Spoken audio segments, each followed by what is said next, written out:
तेजस्वी यादव और लालू यादव इस समय दिल्ली में हैं और तेजस्वी यादव के लिए ये हफ्ता उनके राजनीतिक जीवन का सबसे निर्णायक हफ्ता साबित हो सकता है। दरअसल तेजस्वी यादव ईडी की जांच में अभी उसके दायरे में आ चुके हैं। 7 और 8 अगस्त को लैंड फॉर जॉब यानी कि ज़मीन के बदले नौकरी देने के मामले में या नौकरी के बदले ज़मीन लेने के मामले में तेजस्वी यादव पर फैसला आने वाला है। तेजस्वी यादव को जमानत मिल जाने की पूरी उम्मीद है। तेजस्वी यादव को जमानत भी मिल सकती है क्योंकि जब ये घोटाला हुआ था, जिसको घोटाला कहा जा रहा है, उस समय तेजस्वी यादव की उम्र महज 15-16 साल रही होगी। ऐसा उनके डॉक्यूमेंट में बताया जाता है कि उस समय तेजस्वी यादव नाबालिग थे, माइनर थे, तो ऐसे में घोटाला करने का सवाल ही नहीं बनता है। लेकिन आप सभी को पता है कि कहीं ना कहीं इस सब से तेजस्वी यादव की पूरी फैमिली कहीं ना कहीं जुड़ते हुए नज़र आ जाती है। जब आप उन लोगों को जिनको नौकरी मिली है, उनकी ज़मीनों के मालिक बाद में लालू परिवार के कुछ लोग हो गए, इससे कहीं ना कहीं तेजस्वी यादव के लिए समस्याएं खड़ी हुई हैं। और जो नीतीश कुमार और तेजस्वी यादव के बीच में कुछ थोड़ा सा पिछले हफ्तों में जो अनबन दिखा था, या फिर यूँ कहें कि दोनों एक साथ नज़र नहीं आए थे, या जो दरार बढ़ने की संभावना नज़र आ रही थी, उसकी वजह ये भी था।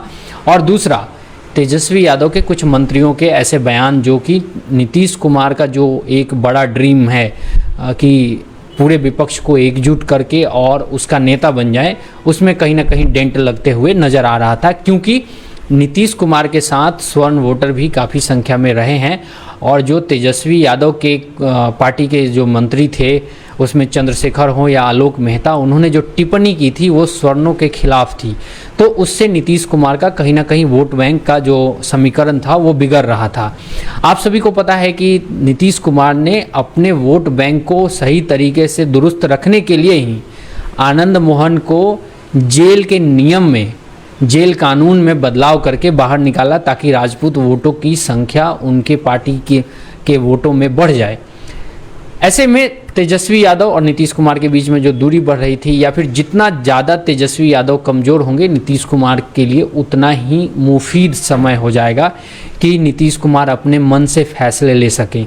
आप लोग देखिए कैसे इसको आप समझ सकते हैं कि नीतीश कुमार ने एक एक करके तेजस्वी यादव के सारे करीबी नेताओं को ठिकाने लगा दिया।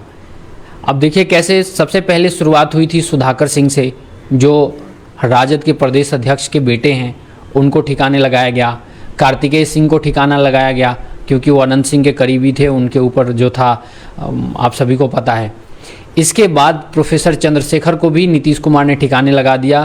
पहले तो इतना मजबूर कर दिया कि प्रोफेसर चंद्रशेखर नीतीश कुमार के पाँव छूने लग गए। उसके बाद के पाठक की जिस तरीके से नियुक्ति की, उससे भी चंद्रशेखर की जो छवि जो थी एक बनी हुई थी कि नहीं वो अपने मन से काम करते हैं, उसको पूरी तरीके से ख़त्म कर दिया। नीतीश कुमार ने चंद्रशेखर को भी घुटनों पर ला दिया। 25 दिन बाद चंद्रशेखर, जो प्रोफेसर चंद्रशेखर हैं शिक्षा मंत्री, वो मंत्रालय पहुंचे हैं। यानी आप इसको समझिए कि कितना बड़ा गैप चल रहा था अभी महागठबंधन में कि शिक्षा मंत्री जो कि राजद कोटे के हैं, वो अपने मंत्रालय में 25 दिन बाद पहुंचे। वो भी तब जब नीतीश कुमार ने जो जातीय जनगणना की शुरुआत की थी, उस पर हाई कोर्ट ने मुहर लगा दी कि आप इसको करवा सकते हैं। उसके बाद उसके अगले दिन पहुंचे हैं प्रोफेसर चंद्रशेखर। इसके अलावा आलोक मेहता का एक नाम है। आलोक मेहता तेजस्वी यादव और लालू यादव के काफ़ी करीबी हैं, महासचिव हैं, आपको पता है राजद के महासचिव भी रह चुके हैं। उनके विभाग में किए गए ट्रांसफ़र को नीतीश कुमार ने रद्द करवा दिया। इससे आलोक मेहता को भी झटका लगा है। यानी कि वो नेता जो नीतीश कुमार के एजेंडे को किसी भी तरीके से डेंट पहुंचा रहे थे, उनको नीतीश कुमार ने एक झटके में किनारे लगा दिया है। भले नीतीश कुमार के पास 40 विधायक हैं, 45 विधायक हैं, लेकिन नीतीश कुमार अभी भी बिहार की राजनीति के बिग बॉस ही हैं। कारण आज जो है राजद जितनी मजबूर नज़र आ रही है कि वो नीतीश कुमार का साथ नहीं छोड़ना चाहती है, उसकी वजह है कि बीजेपी भी उतनी ही मजबूर दिख रही है कि राजद से हट के नीतीश कुमार बीजेपी के साथ आ जाएं। सबको पता है कि नीतीश के साथ रहने में ही बिहार में फ़ायदा है, चुनावी चाहे बात हो या फिर सरकार की बात हो। अगर नीतीश के साथ जिस पार्टी का गठबंधन होता है उसकी सीटें काफ़ी ज़्यादा आती हैं, उसकी सरकार में अगर अच्छे से जमती है। आप लोग को याद होगा कि जब सुशील मोदी उप मुख्यमंत्री हुआ करते थे तो नीतीश कुमार की सरकार में इस तरीके से मतलब टकराव कम दिखता था। तो कहा यह जाता है कि सुशील मोदी नीतीश कुमार के काफ़ी एकदम करीबी व्यक्ति थे, वो उनके मतलब विश्वास पात्र, ये कहिए आप उसको देसी भाषा में ये बोलते हैं कि चमचा थे, ये भी बोल सकते हैं देसी भाषा में कि सुशील मोदी जितना नीतीश कुमार कहते थे उतना ही करते थे। आज की स्थिति ठीक तेजस्वी यादव के साथ हो गई है कि नीतीश कुमार जितना कहते हैं तेजस्वी यादव की पार्टी के लिए, वो चाहे नुकसानदायक हो या ठीक हो, तेजस्वी यादव उतना ही काम करते हैं। आप लोग देखिए कि प्रोफेसर चंद्रशेखर का मामला हो या फिर आलोक मेहता वाला प्रकरण हो, एक और प्रकरण शायद आप लोग को याद होगा, मैं उसे दोबारा बता देता हूँ। एक प्रकरण था कि तेजस्वी यादव के विभाग स्वास्थ्य विभाग में भी ट्रांसफ़र हुआ था, उसको भी नीतीश कुमार ने रद्द करवा दिया था। उस समय तेजस्वी यादव विदेश में थे। अब हालांकि तेजस्वी यादव कैमरा के सामने मुस्कुरा तो रहे थे जब नीतीश कुमार बोल रहे थे काजी ये गलत हुआ था, इसको हम ठीक कर दिए। इसका मतलब, वो जब मुस्कुरा रहे थे, इसका मतलब यही होता है कि आपके मंत्री ने गलत किया था, हमने ठीक किया। देखिए, अगर तेजस्वी यादव वहाँ मुस्कुरा के अगर सर हिला रहे हैं तो मतलब तो यही ना कि हाँ हमारे मंत्री ने, हमारे पार्टी के विधायक ने, जो अभी मंत्री है उसने गलत किया था तो आपने ठीक कर दिया। तो दरअसल जो हालत सुशील मोदी की वजह से बीजेपी का हुआ, वही हालत राजद का भी नीतीश कुमार तेजस्वी यादव के जरिए करवा रहे हैं। और तेजस्वी यादव के साथ मजबूरी भी है क्योंकि तेजस्वी यादव तमाम तरीके के केसों में फंसे हुए हैं। लैंड फॉर जॉब हो गया, इसके अलावा और भी जो आय से अधिक संपत्ति के मामले में लालू परिवार काफ़ी समय से घिरता आया है। लालू यादव के ऊपर आप सभी को पता है चारा घोटाले में वो कन्विक्टेड भी हैं, स्वास्थ्य कारणों की वजह से वो बाहर हैं, जेल से बाहर हैं। तो इसके वजह से अगर तेजस्वी यादव या राजद सरकार में नहीं रहती है तो उसका सीधा नुकसान उनको ज़्यादा मिलेगा। बल्कि अगर वो सरकार में रहते हैं तो कम से कम बिहार की पुलिस उनके हाथ में रहती है, या यूँ कहें कि अगर उनको कोई काम है तो गृह मंत्रालय नीतीश कुमार के पास है, दोनों की जमेगी। तो वो अगर कोई बात कहते हैं तो नीतीश कुमार उसको उस तरीके से करवा भी देते हैं। जैसा कि मनीष कश्यप के प्रकरण के मामले में कहा जाता है कि मनीष कश्यप ने अगर तेजस्वी यादव को चैलेंज नहीं किया होता तो शायद मनीष कश्यप को तमिलनाडु नहीं जाना पड़ता, उनको तमिलनाडु में FIR करके और ले जाने की नौबत आने तक नहीं इंतज़ार करना पड़ता। तो ये एक तरीके से कह सकते हैं कि नीतीश कुमार अब इतने एक तरीके से ताकतवर हैं बिहार के राजनीति में। बिग बॉस मैंने इसीलिए कहा क्योंकि सरकार चाहे कोई भी उनके साथ सरकार में हो, चाहे वो बीजेपी हो या राजद हो, नीतीश कुमार वही करते हैं, उसी चीज़ को करवाते हैं जो उनको सही लगता है, चाहे अगला उप मुख्यमंत्री या साझेदार कोई भी हो। जैसा कि मैंने बताया कि नीतीश कुमार ने सुशील मोदी को अपने साथ रखा और जो चाहा वो करवाया। तेजस्वी यादव को अब नीतीश कुमार अपने साथ रखते हैं और जो चाहते हैं वो करवाते हैं। इससे कहीं ना कहीं जो कैडर होता है, इसका जो मनोबल है, वो कैडर का जो मनोबल है वो डाउन होता है। नीतीश कुमार के कुछ क्रियाकलापों से, अगर आप इस पेज के आप कुछ और वीडियो पे जाइएगा तो वहाँ पे खुद जो राजद के समर्थक हैं, यानी जो राजद के कार्यकर्ता हैं, उन्होंने भी ये कहा है कि नीतीश कुमार ये गलत कर रहे हैं। आलोक मेहता वाला जो उन्होंने उनके विभाग का जो ट्रांसफ़र रोका था वो गलत कर रहे हैं, लेकिन तेजस्वी यादव के साथ मजबूरी है कि वो नीतीश कुमार को केंद्र में भेजकर और बिहार में मुख्यमंत्री बनने के प्रयास में हैं। तो देखिए, नाराज़गी ज़मीन पे है, ऐसा नहीं है कि नहीं है। इसको लेके अब जैसे कुछ लोग कहते हैं कि नहीं जी ये जो है ये ऐसे नहीं ऐसे होता है, लेकिन वाकई आप अगर देखिएगा तो नीतीश कुमार ने बीजेपी को जिस तरीके से ठिकाने लगाया है, राजद को भी लगभग उसी तरीके से डेंट किया है। काफ़ी गहरी चोट पहुंचाई है नीतीश कुमार ने।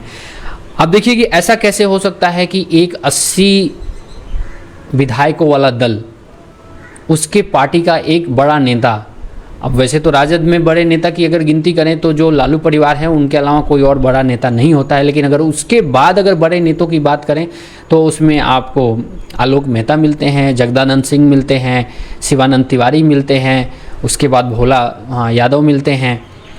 तमाम जो इन लोगों की अगर हम बात करें कि लालू परिवार से बाहर के लोगों की बात करें तो वो अगर उनके ऊपर अगर प्रहार हो रहा है तो आप सभी को पता है कि आलोक मेहता की बहन बीजेपी में जा चुकी हैं। आलोक मेहता की बहन बीजेपी में जा चुकी हैं। कुछ सोशल मीडिया पे ऐसे भी लोग लिख रहे हैं कि आलोक मेहता खुद बीजेपी में जाने के प्रयास में हैं और नीतीश कुमार को शायद ये सब जैसे कि सुनील सिंह के मामले में नीतीश कुमार ने खुल के कहा कि आप अमित शाह के साथ फ़ोटो खिंचवाते हैं, तो सुनील सिंह ने वही कह दिया कि मैं तो सहकारिता विभाग के एक कार्यक्रम में गया था और वहाँ पे सभी लोग फ़ोटो खिंचवा रहे थे तो मैंने खिंचवा लिया। तो इसमें कौन सा ऐसा कुछ कर दिया, मैंने कोई बंद कमरे में मीटिंग नहीं की है। दरअसल नीतीश कुमार के साथ प्रॉब्लम राजद या बीजेपी नहीं है। नीतीश कुमार की समस्या केवल उनकी ही पार्टी के वो नेता हैं जो ये सोचते हैं कि उनको महागठबंधन में या तो सांसद का टिकट नहीं मिलेगा या विधायक का टिकट नहीं मिलेगा। वही लोग नीतीश कुमार के लिए समस्या खड़ी कर सकते हैं। इसी के वजह से नीतीश कुमार उन कैंडिडेटों से जो ये तो या तो पिछला चुनाव हार गए थे या पहले विधायक रहे हैं और 2 चुनाव से हार रहे हैं या सांसद रहे थे, अभी नहीं है, उन लोगों से इसी बात को क्लियर करने के लिए नीतीश कुमार ने मीटिंग किया था कि वो जानना चाहते थे कि उनके मन में चल क्या रहा है, आखिर वो चाहते क्या हैं, कि क्या उनका मन पाला बदलने को लेके है, क्या वो टिकट की आस लगाए बैठे हैं और अगर उनको टिकट नहीं मिलता है तो वो क्या करेंगे। उनके जो बॉडी लैंग्वेज को नीतीश कुमार रीड करने की कोशिश कर रहे थे। हालांकि खबर ये भी है कि नीतीश कुमार यूपी में कहीं से चुनाव लड़ सकते हैं, क्योंकि यूपी में जो पटेलों की आबादी है, पटेल जो कुर्मी समुदाय है, उसकी आबादी काफ़ी अच्छी खासी है, ख़ास तौर पे मिर्ज़ापुर और इलाहाबाद के इलाके में। जो मिर्ज़ापुर इलाहाबाद का इलाका है, ये प्रयागराज का इलाका है, प्रतापगढ़ का इलाका है, इधर कुर्मी बहुल इलाके माने जाते हैं। यहाँ पे कुर्मियों की संख्या लगभग 10 से 12% है कुछ ज़िलों में। इन इलाकों में, जिन इलाकों की मैं बात कर रहा हूँ, मिर्ज़ापुर हो गया, विंध्याचल के इलाके हो गए, प्रयागराज के इलाके हो गए। तो खैर फिलहाल 7 और 8 तारीख को लैंड फॉर जॉब मामले में तेजस्वी यादव के लिए सुनवाई होने वाली है दिल्ली के राउज एवेन्यू कोर्ट में। वहाँ पे तेजस्वी यादव को शायद बेल मिल जाएगी, ऐसी उम्मीद है, तेजस्वी यादव को बेल मिल जाएगी। लेकिन वो दिन निर्णायक होगा कि तेजस्वी यादव को लेके जो सबूत पेश करती है ईडी, वो किस तरीके के सबूत होते हैं, ये देखने वाली बात होगी। और नीतीश कुमार के लिए कितनी लॉबिंग यानी लामबंदी लालू यादव या फिर तेजस्वी यादव कर पाते हैं, क्योंकि वो पहुंचे हुए हैं तो कांग्रेस के भी नेताओं से मिलेंगे और वहाँ पे वो नीतीश कुमार के लिए ये पैरवी ज़रूर करेंगे कि अगर आप नीतीश कुमार को जो इंडिया है I.N.I.N, वो देखिए इतना कन्फ्यूजन होता है, पता नहीं वो लोग कैसे बोलते होंगे, जो इंडिया गठबंधन बना है उसका अगर संयोजक नहीं बनाया जाता है तो नीतीश कुमार पाला बदल सकते हैं और फिर इसका नुकसान सीधे सीधे आने वाले 2024 में हो सकता है। तो एक दबाव की भी राजनीति जो है वो लालू प्रसाद यादव कांग्रेस के ऊपर भी करेंगे कि आप जो है वो नीतीश कुमार को उचित सम्मान दीजिए, नहीं तो वो व्यक्ति कभी भी पाला बदल सकते हैं और पाला बदलने में उनसे ज़्यादा माहिर शायद ही कोई होगा। तो फिलहाल आप लोगों को क्या लगता है कमेंट में बताइएगा और बने रहिएगा द बिहार मीडिया के साथ। मिलेंगे किसी और टॉपिक में, तब तक जय बिहार।